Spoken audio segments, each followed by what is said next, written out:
guy.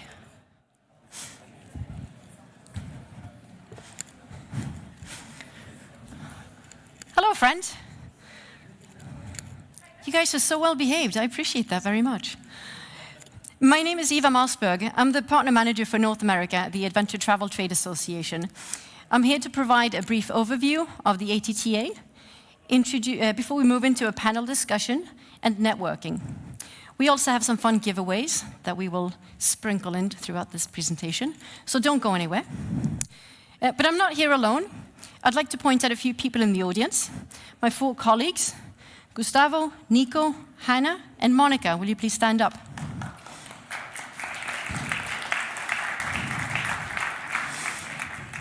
And if you're so lucky to be sitting behind Monica, Nico, and Hannah, you have just won a water filtration bottle from LifeStraw.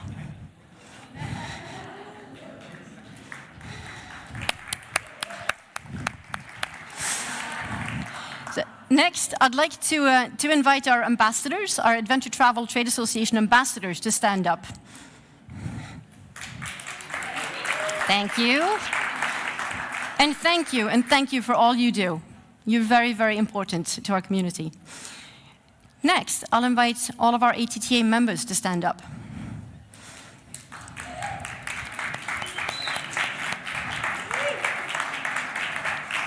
Thank you. Thank you so much. And if you're new to our community, please find one of us, ambassadors, members, ATTA staff, during the networking event so that you can connect with us and learn more about the ATTA, or you can visit our booth tomorrow. Let me see if I can do this. Voila. So over the past 20 years, the Adventure Travel Trade Association has become a vital leadership voice and trusted community for the outdoor and adventure travel industry around the world. As a membership-driven organization, we provide inspiration, education, and networking opportunities for our members. We also engage in our own research, we offer educational courses, and we work with regional leaders on developing a successful adventure travel industry in their destination, large or small. And this is what drives us day in and day out. Our mission is to empower the global travel community to protect nature and conserve cultural heritage while creating shared economic value. We like to say that the ATTA is at the intersection of culture, commerce, community, and conservation. We believe that tourism can be a force for good in the world. With specialized expertise in research, education, media, and promotion, the ATTA offers valuable support for managing a broad set of challenges across many areas of your business. We offer a deep portfolio of strategic solutions and a robust ecosystem of events around the world.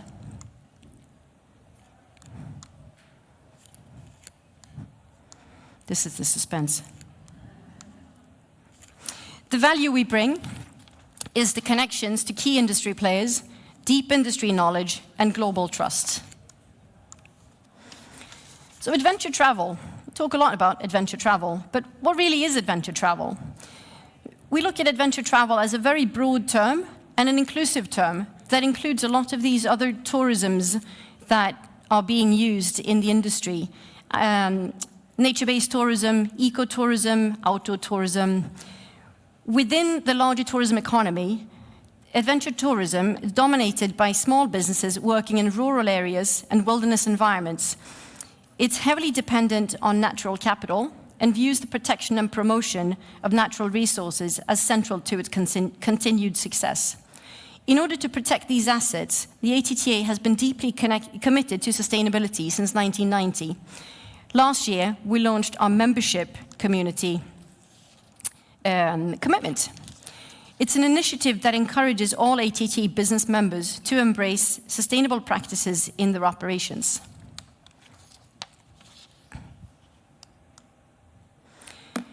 It's built on 3 pillars: educating, equipping, and empowering. Plus, in combination with strategic partnerships, some of them being the Adventure Travel Conservation Fund, Tomorrow's Air, Travel Life, and 1% for the Planet, our goal is really to help our members embrace sustainability practices in their operations. And you see the 68% here. It's when we asked members in 2023, how many of you have or are working towards a sustainability certification? It was 68%, which was up from 45% 2 years before. With this initiative having been rolled out, we expect to see that number rise dramatically. To further bring value to our business membership, we have a new membership that we rolled out, a new benefit to our business membership, which is access to the ATTA's online educational course in safety and risk management.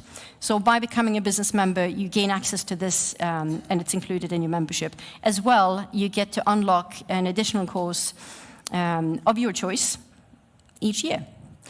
On that note, we invite you to become a part of the Adventure Travel Trade Association to connect with a global network of trusted adventure travel companies that share your passion for sustainable tourism, business growth, and innovation.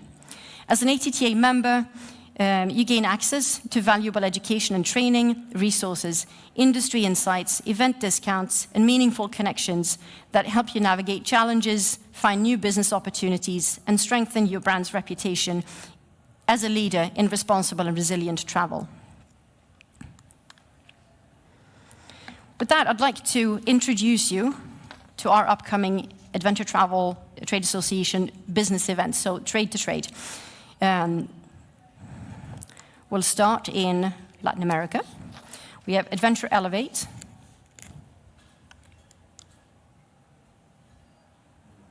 Oh, it's one of those slides. Let's start actually with AdventureCONNECT. So AdventureCONNECT is what we're all here today to do. It is a free networking event for members and non-members alike. Everyone's welcome. We have them occasionally online, but the real value of these is really to come together in person. So thank you for coming. Then we have our organized flagship events. And now we'll go to Latin America. We're going to go to Bonito in Brazil for our Adventure Elevate, which is a regional event. You can scan the QR code for more information. In the interest of time and having talked all day, I'll spare you me talking more and myself. Next, we'll go to Adventure Elevate in North America in Denver. Did you get the QR code yet? I'll move on. Try to move on. Try to move on. Oh, there we go. Okay, now I'm too fast, but I'll go back one. Adventure Travel World Summit, we don't want to miss this one. This is our largest event of our flagship events. About 700-800 people. We will gathering in Puerto Natales in Chile in October. And for the next piece of our events, I'd like to introduce my wonderful colleague, Monica Gazzera. Did I get that right?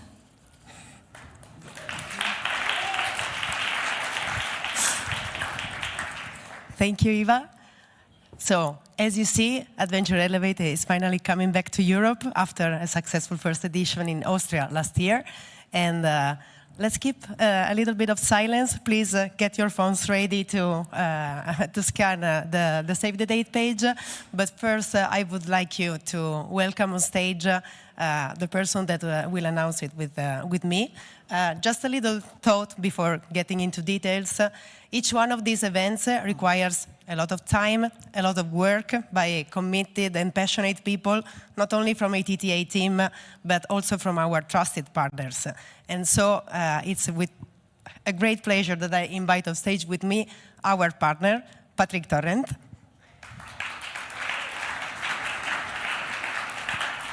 Ours is a job of trust, of passion. And so I haven't introduced you on intention because I would love you to introduce yourself and your beautiful destination who will host Adventure Elevate. Thank you very much, Monica. Thank you very much to ATTA. For us, it's a great pleasure to receive in Catalonia, in the Catalan Pyrenees, in next 2026, the Elevate Europe. For us, is a great opportunity, and why we want to receive Elevate, why we can invest passion, invest time, invest efforts in order to provide the best possible experience to our visitors. First of all, because we are now developing our new strategy, our new marketing plan for 25-28, and in the middle, in the center of this marketing plan, we will have the resident and the social sustainability of tourism. It's for this reason that we are so committed with the proposals that offers us the opportunity to attract conscious travelers. Who could help us to attract conscious travelers? Obviously, the platforms like ATTA that offers us the opportunity to develop best experiences focused in this particular profile of customers. It's for this reason they are so happy because it's part of our strategy, it's part of our commitment with the community, with the local community, is part of our purpose as a Catalan Tourist Board that is no other than provide well-being to the whole community through the values of traveling. Then thank you very much and see you in the Catalan Pyrenees. Thank you. Thank you, Patrick.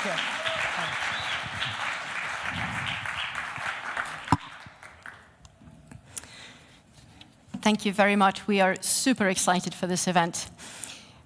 I'd also like to bring on stage Anna from We Travel. We Travel is a...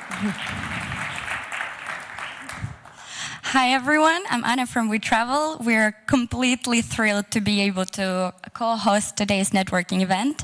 If you haven't had the chance to drop by yet, please come say hi at the booth 118 in the hall 5.1. We Travel supports over 8,000 multi-day travel organizers throughout the whole journey, starting from itinerary creating, managing bookings, processing international payments, all the way to supplier transfers. And today, I would love to welcome on stage one of our adorable customers, Julie from Impulse Travel, to let her tell more. No, thank you, Anna. No, I'm super happy.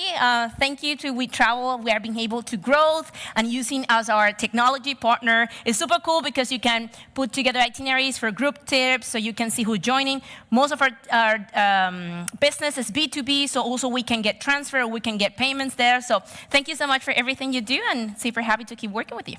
We're excited to be working with you also, Julie. Thank you. Thank you again to Anna and We Travel. Timo. Juliana is part of our panel, so Juliana, please have a seat on stage. Here or there? I don't know. You are first on stage, you get to pick. And next, I'd like to introduce my colleague, Gustavo, Timo. He's the VP of Impact and Sustainability. And I'll let you take it from here. Yes, thank you. Welcome everyone. It's a great pleasure to have you all here. Thank you for coming. It's always a full house. We prepared a nice panel for you to share some of the challenges and the solutions our members and partners around the globe are facing today. For this panel, we choose the theme of sustainable growth. And before I go further, I would like to invite Yann Wulser. Wulser? Yeah. Yeah? Okay. Good enough? Yeah, it's good enough. And again, Patrick Torrent, the Executive Director of Catalan. So the theme today is to discuss sustainable growth and how to manage the balancing act between growing demand, climate change, consumer behavior changes, and managing health companies and destinations. So the bottom line is there is a lot of growth, a lot of pressure, a lot of demand. And so how does companies and destinations from different perspectives, and here we have Julie from Colombia, so a perspective from Latin America. Then we have Yann from Altai that manages many DMCs around the globe, and a destination to share their challenges and their solutions. I'll briefly introduce them so you know the rock stars that you have here sharing their experiences with you. Juliana Medina is the CEO and founder of Impulse Travel, a purpose-driven DMC in Colombia that connects travelers with local change makers, social leaders, artists, and visionaries. Creating transformative experiences beyond tourism, she began her journey as a tour guide and it's now a recognized change maker using travel as a tool for impact. Welcome, Juliana. It's always a great pleasure to have you on stage. Thank you, Gustavo. Yeah. Then we have Yann, what's the right way to say it? Wulser or Wulser? Wulser. Wulser. Okay. Welcome, Yann. Nearly. I'll get there over time. Thank you for being here. It's a great pleasure to have you here. So Yann is a curious, insatiable, and reluctant to follow the beaten path. He has found in travel a way of quenching his thirst for discovery. Adventure travel has been his passion for the last 25 years, and he's tried to share his passion in every trip as a source of wonder and meaning in his ambition with the Altai group team. Altai has been recently certified as a B Corp member. They take an average of 25 people a year globally on trips everywhere via their network of 28 DMCs around the globe, supporting 200 employees and 300 guides, all of whom share their vision of positive commitment on responsible outdoor tourism. Thank you for being here. Yeah, that's great. So then we have Mr. Patrick Torrent from Catalonia. Patrick is the executive director of the Catalan Tourism Board, as you just noticed. Thank you again, Patrick, for hosting us in 2026. We're super excited to go to Catalonia. It's going to be amazing to have the journey together with you there. Patrick is the executive director of Catalan Tourism Board, also the vice president of Next Tour. Patrick is graduated in industrial psychology for the organizations by the University of Barcelona, a bachelor in law by UNED. He has the formation in marketing management from ESAD and in systems management information by Master Associates. From 25 to 29, he was the deputy director general of the Consorce Tourism de Catalunya and the deputy director of the Catalan Tourism Board from 2010 when it was created until 2013. So a long career in the DMO's destination management sector. He's currently the executive director of ITB. Patrick has participated actively in the creation of the new Catalan Tourism Board and stimulated the definition of the 3 strategic plans of tourism in Catalonia, has also coordinated the 2 tourism marketing plans of Catalonia, has been associate teacher at different universities, speakers, and organized several events. Since 2015, he represents Catalonia at Next Tour, which is a global, it's a regional network of 41 regional tourism authorities and 39 partner organizations. So anyway, I welcome very much Patrick as well here. So the idea today, we're going to run a series of questions for them. So I'll start with 3 questions, then the idea they make questions to themselves. And then you, depending on the timing here, I would love to have questions coming from the audience. So it's very casual, and the idea is really to start a conversation that we can start here and then move outside as we are between you and your drinks, right? That will start in some minutes. So the idea is that the conversations we start here can spark conversations in the lounge where drinks will be served. So I'll start with Patrick. So Catalonia has been a leader in sustainable tourism, implementing initiatives that balance tourism growth with environmental and cultural preservation. All the plans and the actions we have put in place is approving of that. So the question is, what have been the biggest challenges in maintaining the balance? And what are the strategies? What strategies have been most effective in ensuring long-term sustainability for the region? Well, our main challenge, and is still our main challenge, is to guarantee the social sustainability of tourism in Catalonia. You know that Catalonia in particular, and Barcelona in particular, we have the challenge, we develop a good balance between visitors and residents' needs.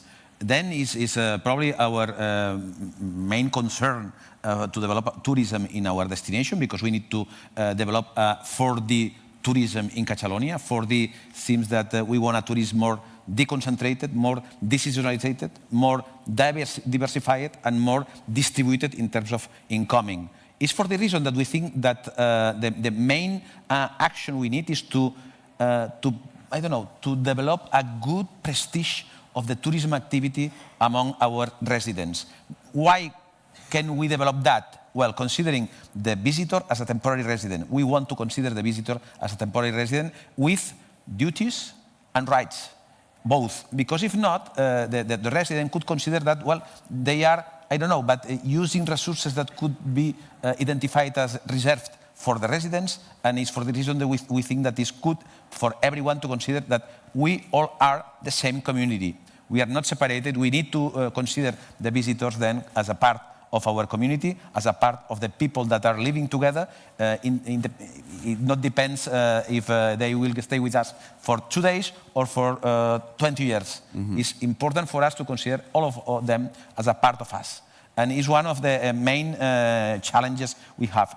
In order to maintain our commitment with this responsible tourism model, I think that our main success was to develop a clear strategy for inclusive tourism when we started in accessible tourism in 2006. That seems is 19 years ago. Catalonia was the first region, the first destination to be part of ENAT. ENAT is European Network for Accessible Tourism. All the members were private companies and associations and NGOs. The first destination considered as a part of ENAT was Catalonia. We are proud about because that, and thanks to that, we have been developing a good and constant action and strategy to develop sustainable tourism, and in particular, accessible tourism, tourism for all in Catalonia. It's one of the elements that helped us to ensure the social sustainability of tourism, the cultural sustainability of tourism, and at the same time, the environmental sustainability of tourism. Amazing, great, yeah. Great concept on not only making tourism as good for the community first, but considering travelers also part of the community. It's really, really interesting. That's great, thank you. Then I go to Juliana. So Julie, Impulse Travel has been at the forefront of using tourism as a force for good, making a difference in Colombia in creating transformative experiences there. Particularly, how do you see consumer expectations evolving when it comes to responsible travel, and how was your company adapted to meet the demands of travelers seeking more meaningful and sustainable experiences?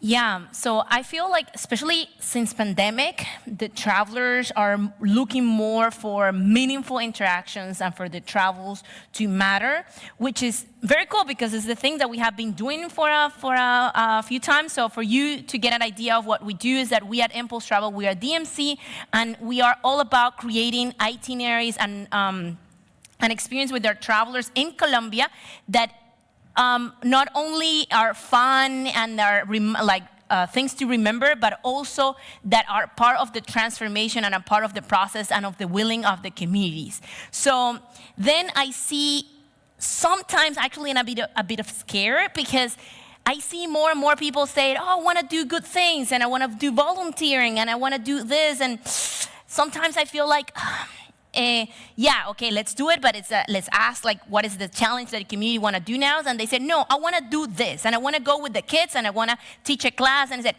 but this is more complicated like that. I'm not going to stop at school just for you and go and teach a class. Like, how would you feel if I would do the same with your kids in your school? That just the whole school stop because you come and then you're going to teach a class. So sometimes it's about, like, the travelers want to do more good, but then how we achieve that is sometimes not in the way that they expected that it should be done. So, for example, what we do is that travelers, when go to Colombia, it's Colombia, in case you didn't know, we're all about dance, of course, like Shakira said, our hips don't lie. But the thing is that, okay, so let's dance, and instead of just going to any dance schools, then we take them to a dance school that have been using dance to transform a whole community and a whole neighborhood, to break borders that used to be gangs, and how they're using dance to break those things between. So we take the travelers there where they learn how to dance salsa, but at the same time they're hearing inspirational stories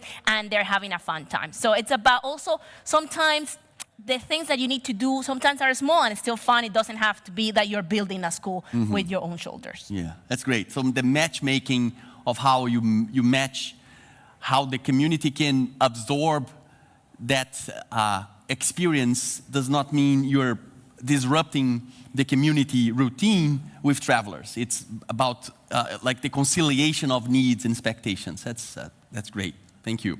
Yeah. Well, then I go to Yann.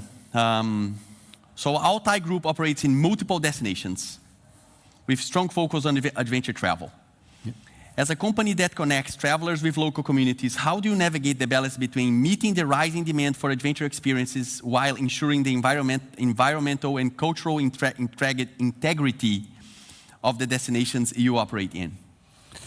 Well, we have to start from the story of the group, because at the beginning, 40 years ago, in Altai Group, there are several brands which are tour operators from France.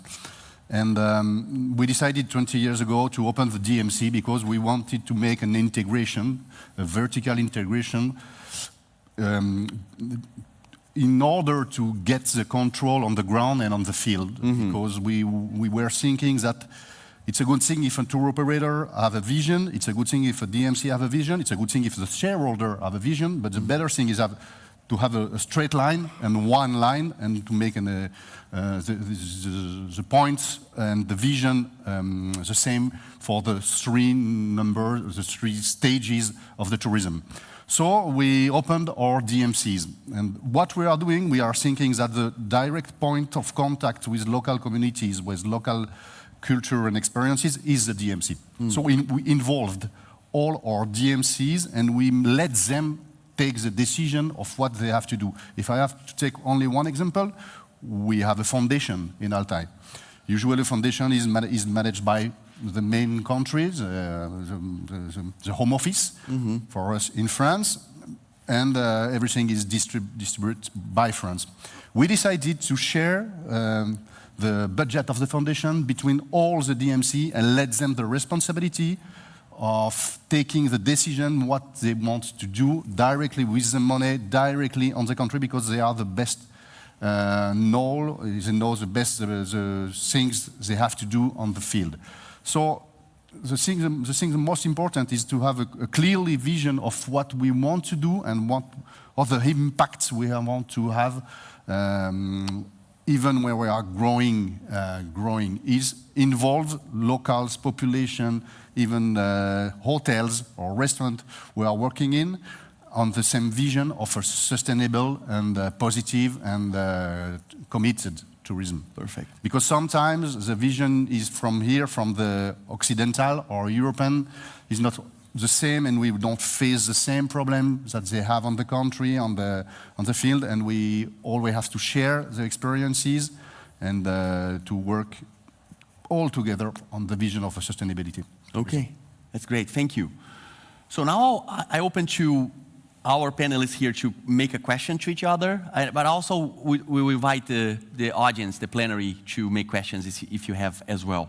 But you'd like to start with a question to yourselves. Patrick, I have a question for you. Is that Colombia, it's like the hidden gem, still like a new player in the industry. So to give you a little bit of context, like we are 3 times the size of Germany, and we have 5 million visitors that come in. And meanwhile, and we're so diverse. Like we have the Andes, the Amazon, the Pacific, the Caribbean, everything like all half in America in one country, and still we get 5 million visitors. And you in the region in Spain, you get 20 million international visitors a year. So how, like, what would be the recommendation that you can give us, like, Colombia is growing, like now is the time to go, because now like the numbers are growing so fast. Is that how would be the recommendation for us that to face that, the future that is coming ahead? The first recommendation is to avoid our mistakes. Yeah, exactly.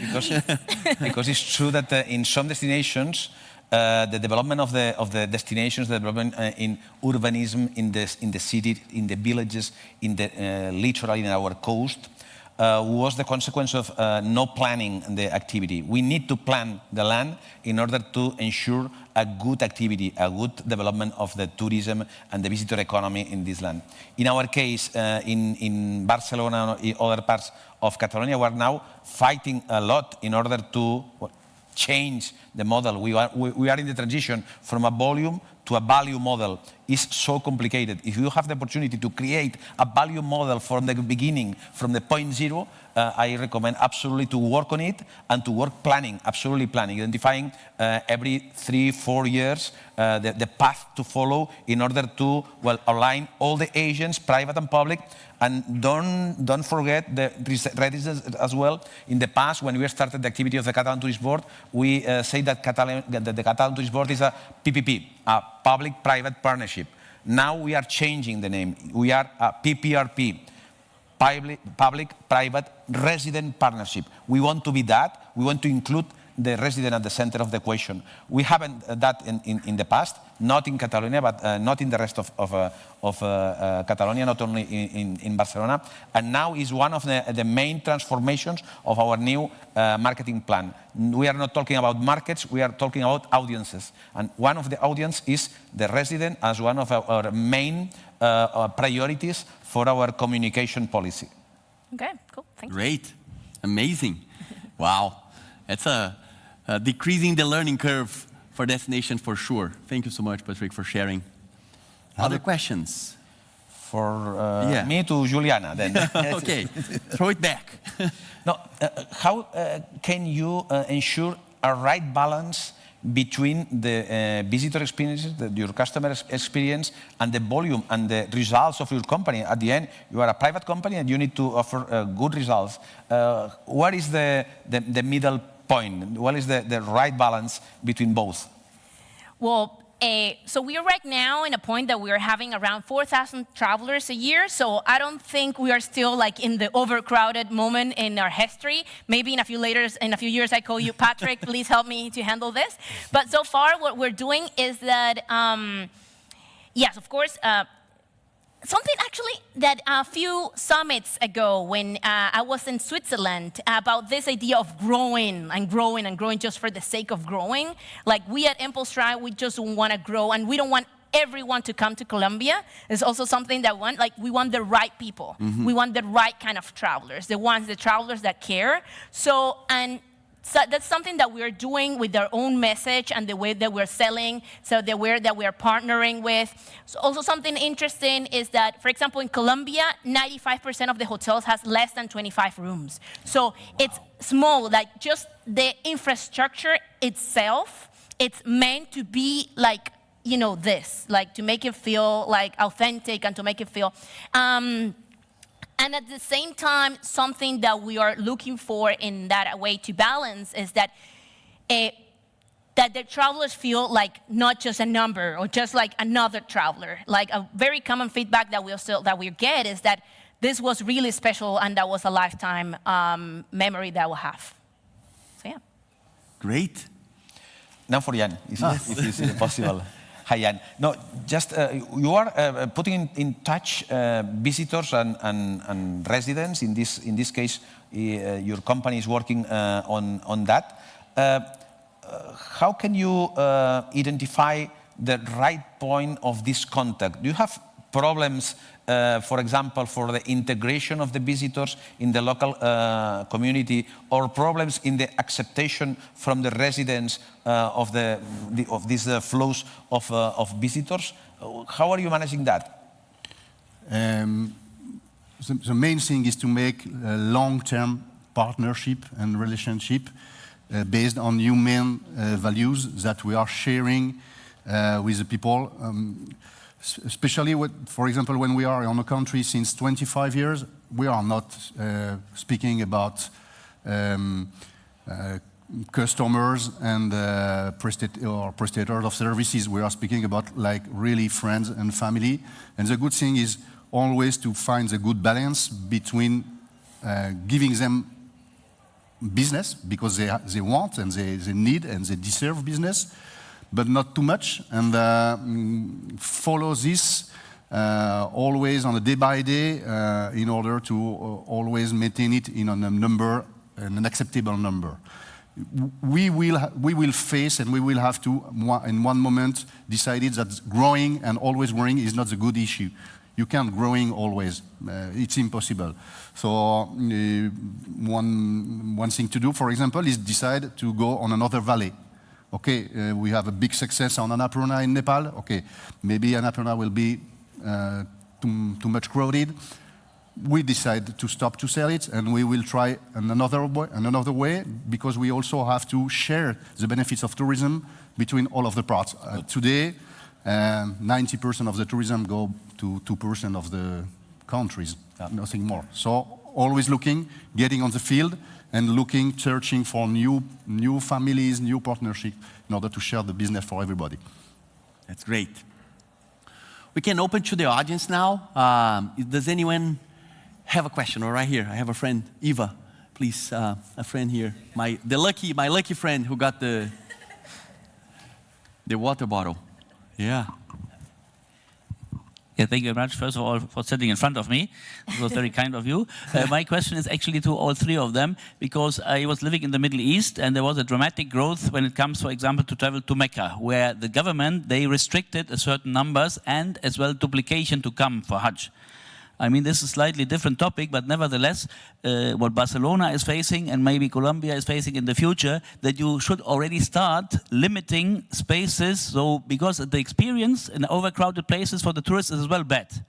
I mean, this we were facing, we have long queues, we cannot visit the sites and these kind of stuff. So what is your perspective, or maybe as a proposal, how you can manage to limit, or let's say a gradual growth, so you can actually accommodate the well-being of the tourists as well? I mean, growth, the people will come anyway, but to say restrictions, though, in a matter that we really can accommodate the number who is coming. Because Saudi, honestly, is now literally a disaster in Mecca. The tourists come, they book the hotel for 8 hours only, so the rooms are booked 3 times a day. You have 8 hours to do the Hajj, come back, quickly go, and they have the biggest hotel with 10,000 rooms now. The Kaaba or the Mecca area is becoming really like, I don't know, the Holy Spirit is gone. The Saudis, they say it by themselves. They did a big mistake. I just was with the Saudi in Mecca with the booth. So to avoid these things, maybe what is your proposal to not having this kind of mistakes, also what Mr. Torrent said? Thank you. We will have to put a limitation. We have to. But we have to find the best way to do it, and for sure it's not by the money, because it's a way you can do it, making the thing getting always with a bigger cost. So I think that the more easy and the most easy to put on is making what, for example, they have done in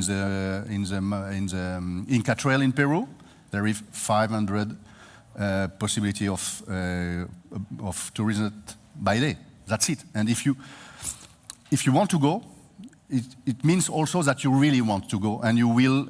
It's not like because you've seen a picture on Instagram. Okay, I go tomorrow on Machu Picchu. Okay, it's limited. Why is it limited? If it took this decision, it's because there is a really good reason, and it really my trip will be the dream I have to put back on the way of traveling, and not only make consummation and taking the good selfie. So probably limitation by the numbers would be the best way to do it. Yeah, so in Colombia, that's also what we're doing. So we have, in the national parks specifically, because it's where, of course, Colombia is the second most diverse country in the world. So we are very, we have a lot of responsibility and a huge treasure that we need to take care of. So we have maximum capacity, and once it's settled, then you cannot go anymore. Then also, for example, the most visited national park, that is the Tayrona Park, also it's closed 1 month a year, 15 days in one and then 15 days. So actually we're making jokes with other friends that we should make a marketing campaign for the country, is that we care more than the nature than you, so no matter if you want to come, it's closed anyway. But anyway, so the thing is that the park is closed during those dates because it's the driest time of the year, also because it's the land for indigenous communities, so they said, I want this time for do our sacred rituals, so the land is clean and all that. So yeah, this is like capacity, something that we're working on, that we are like, before it gets too crowded. In the case of Catalonia, you used to say the same always.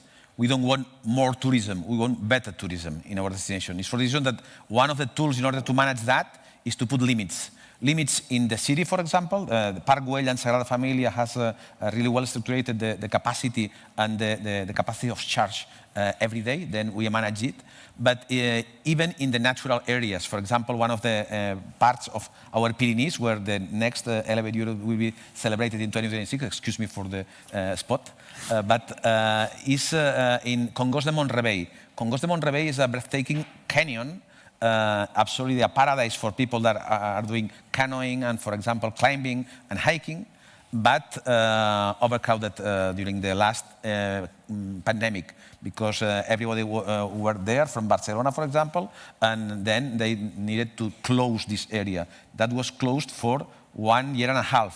And after that, the reflection of the owners, because it's part of a private foundation and managed in a public-private partnership, decided to put limits, and now was the good examples, or the best examples of managing natural areas in order to ensure a good experience for visitor, a good experience for residents, and obviously the preservation of the natural area. Yeah. It's a great example. I also want to add, there's a few other points here. One is this, when we engage with destinations, or the way we share the message of adventure travel, is that we're talking about the 3 Ds, in opposite of the 3 S's, like sea, sun, and sand. And so the 3 Ds, diversification, dispersion, and deepening of experiences. So like how we create deeper experiences on the places that you go. How do I diversify the products, the offering, and how do you disperse travelers? And that dispersion is one of the key things, because as Patrick said, and we heard, the change from the volume to the value, and we have been hearing a lot about let's create a high value, low volume type of destination policy or incentives and all of that. One thing to consider is high, and it goes to Yann's comment, or it's not about making things more expensive, it's about taking the dollar where it has more value. So how do we make destinations do the next step, or take the effort to reach the places that's still off the beaten path, that still will really make a difference on bringing, maybe it's a backpacker, maybe it's mid-range travel, but that flow of money in that specific area, we're going to really make a difference, and that traveler experience will really be awesome and authentic and original, all of that. So I think the future looks like the high volume places, that there will be high volume places. I mean, so it's going to be limitations, it's going to be a very different experience than that we see the ideal one. And then the ideal experience will be for the travel that will take probably the next step. That's probably something we'll see in the future. More questions. I think we have time for one more question from the audience. Yes, please. Hello, I have a question. I'm from Albania, the host country of the fair. Albania had a border between Albania and Europe years ago, and in these last 3 years, this border is vanishing. So Europeans are coming to Albania. They're growing, the tourism is growing massively. They say 10 million, 11 million, but sometimes they're counting even my father when he turned back from Italy after he met my brother. So my question is, what is the key to have, like for a young country like us in tourism, to have a sustainable tourism? So this growing can be constant, and what can we provide to, because Albania have some problem in like safeties, people think, etc. So how we can market it more to make it more acceptable for European and worldwide countries? In my opinion, let me say that you are lucky because you are a diverse destination.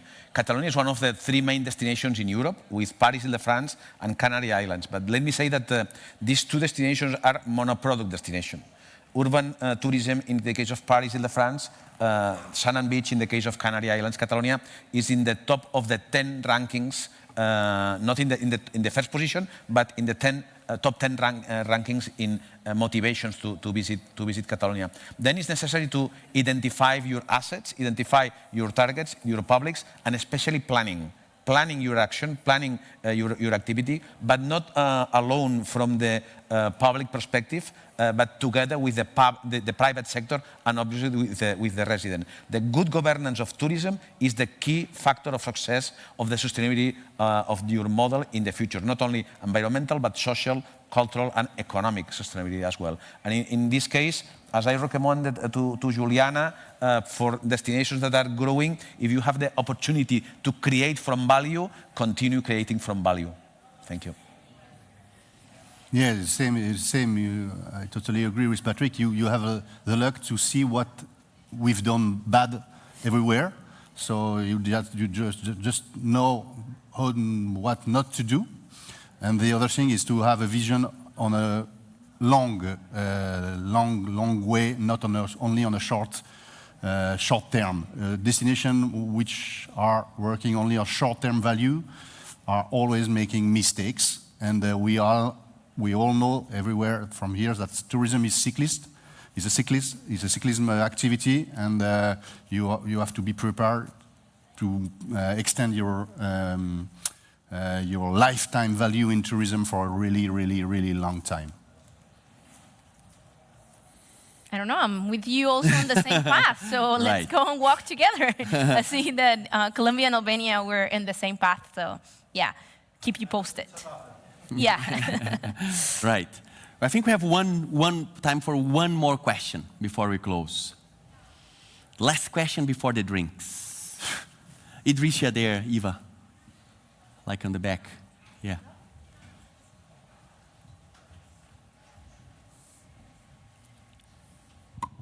Hi. How do you actually, in your different regions of the world, prepare actually to the big climate change crisis? I'm thinking about Spain, Colombia, but also some of the destinations that Altai is in. How do you prepare? You're preparing now for diversifying your tourism products, spreading the tourists, and we can use different type of lingo. Nonetheless, we have this climate crisis ahead of us, and we already know that some destinations are seeing warmer and warmer summers, for instance, and we can see a shift in the movement of tourists from the south to further north, for instance, in the hot summers. So how do you prepare your regions and destinations or your companies for that shift that has to happen in the near future? Great question. Climate change on the agenda. Who wants to start? That's an easy one. Yeah. Oh, yeah. Yeah, no, it's from Catalonia. We signed in 2023 the Glasgow Declaration from COP26 in the fighting against the climate change from the tourism perspective. This signature of the Glasgow Declaration is a mandate to develop a climate action plan. Now we have been approving our climate action plan by United Nations Tourism, and now we are developing it. Which chapters have this climate action plan? First of all, elements related with water consumption, with energy consumption, with waste management, with mobility, sustainable mobility, and all these fields, all these fronts are part of our strategy, not from the Catalan Tourism Board, because we are focused on marketing, but by the global government of Catalonia, then the Transport Ministry, the Environment Ministry, they are all of them involved in this development of this climate action plan. It's one of our main priorities. We have a particular office focused in the climate emergency. And during the next years, probably, the most important investment of our government will be focused on that. For example, during the last year from the General Directorate for Tourism in Catalonia, we invested 110 million euros in support the companies that are adapting to the climate change, in particular for the water consumption and the energy saving. It's just a little part. It's true that the emergency is huge and we need to have more, I don't know, more intense measures, but it's part of the beginning. I think at the moment that tourism is going, for sure, not enough on this way, but as a civilian or civilian society or the countries. But tourism have to take its part and be probably the best in its practice to do this. For example, what we are doing in Altai, we decided if you spend 1 hour flying, it means at least 1 day on the ground. It's like a decision. It's probably not enough, and probably in 5 years we will decide 1.5 day. Taking like now some small decision and trying to adding these ones in order to make a big change at the end. One thing is also to promote the local tourism. We were really strong in long-haul destination, and we decided to not to cut these ones, but our clients probably in 5 years we will go on a long-haul destination once a year or only once for 2 years, and they will travel more near from host. So we have to look the small things. We won't change it. We won't invent a turbofan without gasoline. We are not in this one. We have to make some direct and small changes day after day in order to make the tourism that the best one and the best practices for the climate changing. I would just like to add that conservation without financing, or like financing is just conversation, is that for example, in Colombia, in the Amazon, you see, and there is a map that where there is tourism, there's less deforestation than when there is not. So, and actually, tourism can be one of the sources, and cannot be the only one, but it is one of the sources that it's stopping deforestation, and it's actually improving the conservation that is happening in Colombia. So, because we need also source of money, and we need like opportunities for these things to happen. We have a treasure that we need to keep for the rest of the world, and we know that we have that, but we need you also to keep that treasure that is the Amazon, and is that all our diversity to keep alive. Yeah. It's a big one. I mean, climate change, there's no silver bullet, right? I think it's going to be, so the challenge is the emergency is here, it's coming fast, but there's no silver bullet, there's no single recipe, there's no way to solve it all, so it's small steps. It's also considering what Julie just said, conservation without finance, without funding, it's just conversation. So what's again the balancing act between the flux of money that international travelers will bring to a destination to fund conservation, to fund change, and improve of livelihoods. At the same time, how do we manage the carbon emissions and all of that? So it's, so anyhow, I'll do a short closing remark here, just to the main topics. And I think a lot of about conciliation, how do we, the E, yes, E, and how do we conciliate the pressure of growth with sustainability, with doing the right things, and taking small steps, but intentional and steady, fierce small steps towards that matchmaking on growth and sustainability, client expectations and community expectations. We heard from a very interesting point, well, many interesting points from Patrick, but considering we have been saying we need to be travel or tourism or a destination needs to be good first for the community. So community first. We heard from Patrick here is like, well, consider travelers part of the community so you manage your resources in a different way, because the limitation on resources is always a discussion. So it's a very interesting concept coming from a destination that has a lot of knowledge on dealing with pressure, right? The other thing is the value model. You know, how do we make that shift, which is super hard, easy to say, hard to do, volume model from the value model. And how do we create that? And then, you know, Albania, Colombia can be can experiment based on the lessons learned by the more mature destinations. And then I would say, you know, plan for growth. Growth will come no matter what. And how do you deal with growth in an intentional way so you make tourism and travel as a force for good? I think that's the challenge we are facing. You know, when we are stopped by COVID, we all had that question mark, what's going to happen next? It's going to all come sustainable and all that. It's not coming sustainable. It's really taking all of us to do the right thing. And then thinking on the long-term, you know, thinking and mindset with short-term planning cycles, like the 3-year planning cycles involving all stakeholders. So that's my main takeaways. I hope this was helpful. I hope this was meaningful to you. We're really grateful for you all to be here at our AdventureCONNECT. We hope this conversation will spark more conversation outside. We invite you to join us for drinks, as we will be serving some wine, beer, and water. And I have Eva, my colleague, here to a final word. Thank you so much.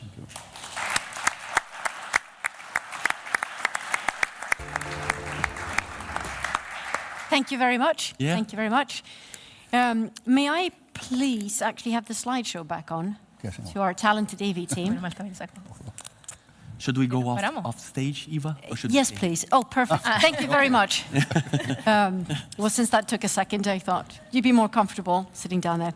So we have one more fun thing. Actually, we have many more fun things.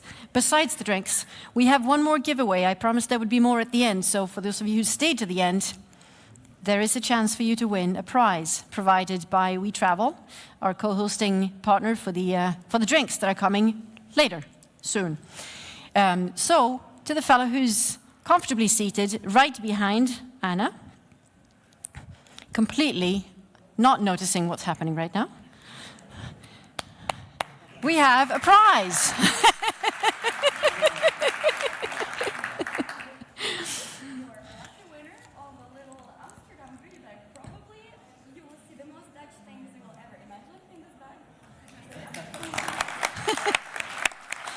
All for showing up and staying to the end, who can imagine?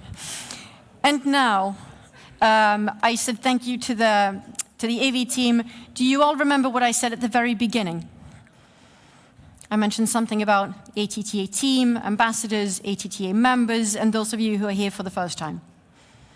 So those of you who are here for the first time, please find one of us, make the connection. That's what we're all here to do, the in-person connection. Make it happen. And if you feel like you'd like more information, you can visit us in our booth. We'll be there bright and early tomorrow. Well, 10 o'clock is not too early. With that, I have another surprise, and that is that the drinks will be served going out this way. So all of you who are in the back of the room, I'm sorry that you came late, but I'm not really, because the people who are in the front of the room, they get to go first. With that, thank you so very, very much for coming.